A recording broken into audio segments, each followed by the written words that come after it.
Bonjour, ici Émilie du blog et du compte Instagram Blissful. On se retrouve aujourd'hui pour une vidéo un peu spéciale qui n'est pas un podcast mais une vidéo de présentation de mes sacs à projet à l'occasion de la réouverture de ma boutique. Je voulais prendre quelques minutes avec vous pour vous raconter un petit peu, vous présenter mes sacs à projet un peu plus en détail que ce que j'ai pu faire en photo ces derniers mois. Voilà. Alors mes sacs à projet, ce sont des sacs à projet tricot qui sont destinés à tous ceux qui veulent transporter leurs projets tricot partout avec eux. Et en fait ils ressemblent beaucoup évidemment à ce qu'on peut trouver par ailleurs un peu partout, mais il y a 4 points un petit peu différents sur lesquels je voulais revenir dans cette vidéo plutôt que de vous faire un long article sur le blog. Voilà, je me suis dit qu'une vidéo ce serait quand même un petit peu plus visuel, un petit peu plus sympa pour vous présenter tout ça. Donc, 4 points différenciants, donc on va en parler tout de suite. Le premier point, c'est sa fermeture à boutons. Donc voilà, ça c'est un sac à projet, on va dire classique, c'est une taille M qui renferme un projet avec 3 écheveaux sur lesquels je suis en train de travailler. Et donc sa fermeture est un peu particulière parce que ce n'est pas un zip, ce n'est pas un cordon, mais un système de fermeture à boutons, tout simplement.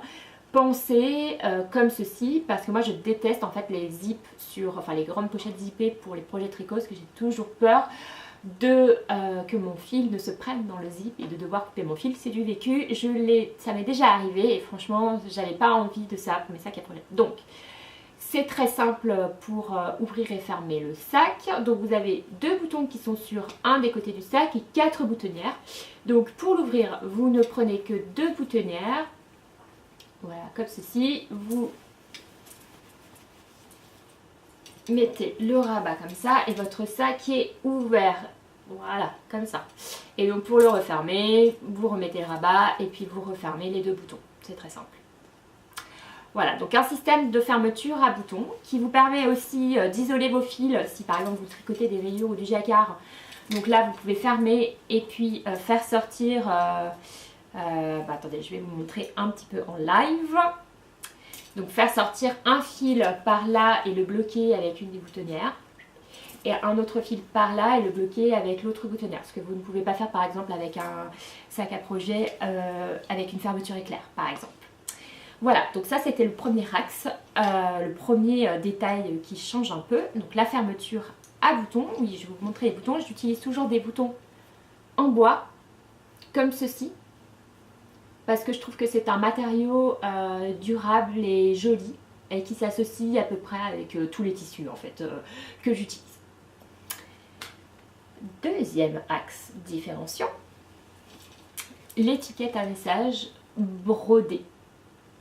Donc sur tous les sacs à projet que je propose une petite étiquette à message tricotesque brodée comme celle-ci. Vous pouvez, comme ce n'est que des commandes personnalisées pour les sacs à projet, vous pouvez tout à fait choisir votre phrase comme vous le souhaitez, dans la limite de 25 caractères, mais en tout cas voilà, vous êtes absolument libre d'écrire ce que vous voulez. Si vous manquez d'inspiration, il y a un compte Instagram dédié à la boutique où vous avez un portfolio avec toutes les réalisations, enfin une partie des réalisations que j'ai pu faire, et donc toutes les phrases un peu sympas que mes clientes m'ont demandé. Voilà, et puis celle qu'on voit aussi un petit peu partout circuler sur les réseaux sociaux. En tout cas, moi je trouve que c'est un petit détail sympa parce que à chaque fois que je la lis, ça me permet de me remotiver ou de m'amuser. Enfin, en tout cas, ça personnalise, je trouve, le sac d'une manière vraiment sympa. Donc elles sont toujours brodées, enfin les messages sont toujours brodés sur une languette de jean qui est thermocollée et puis recousue ensuite. Voilà, et c'est toujours le même jean que la anse et les poches intérieures qu'on verra tout à l'heure.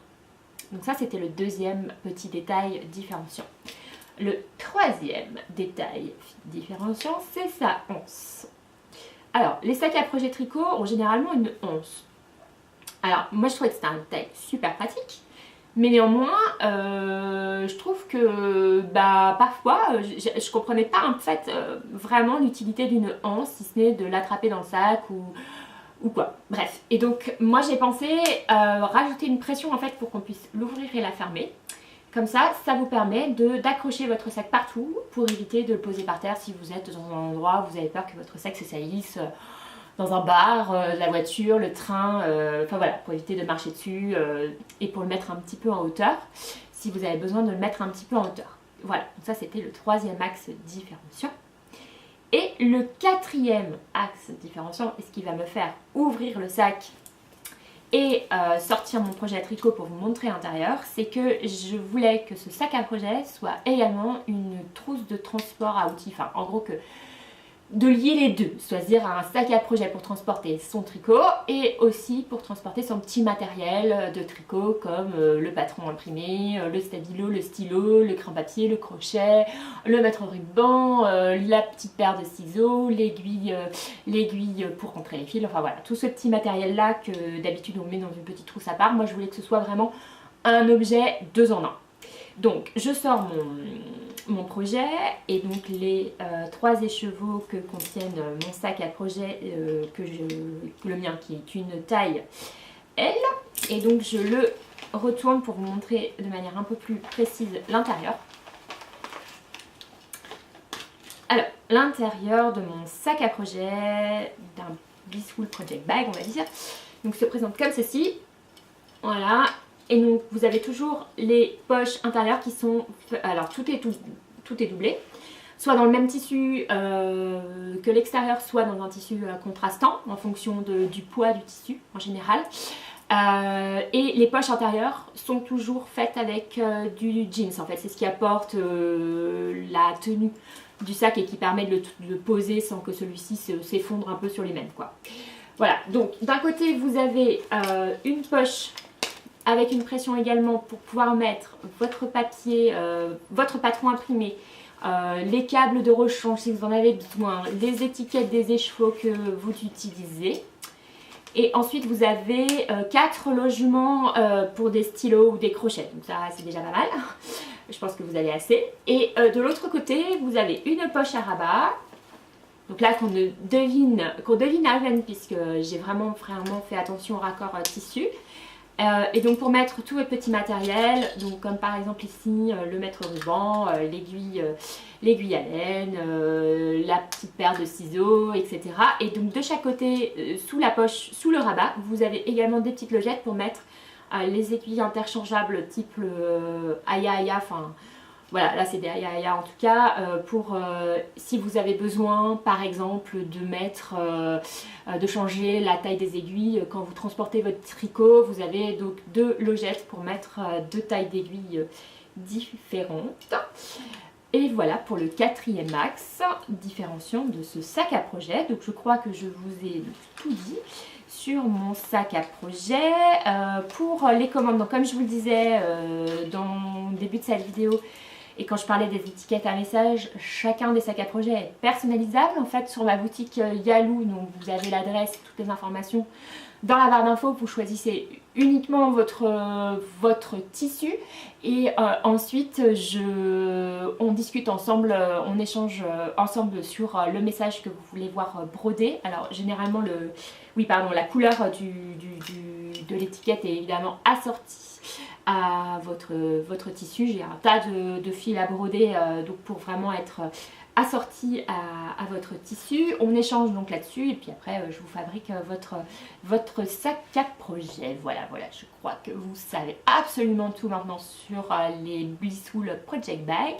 Si vous voulez passer commande, donc ça se passe sur la boutique Yaloo. À l'occasion de la réouverture de la boutique, j'ai également écrit un article de blog un peu plus pour vous raconter les coulisses et la genèse de ce projet entrepreneurial, enfin ce mini projet entrepreneurial créatif. Donc si vous voulez tout savoir, c'est aussi sur le blog. Et voilà, on se retrouve bientôt pour une nouvelle vidéo ou podcast. En attendant, je vous embrasse et je vous dis à bientôt. Ciao, ciao!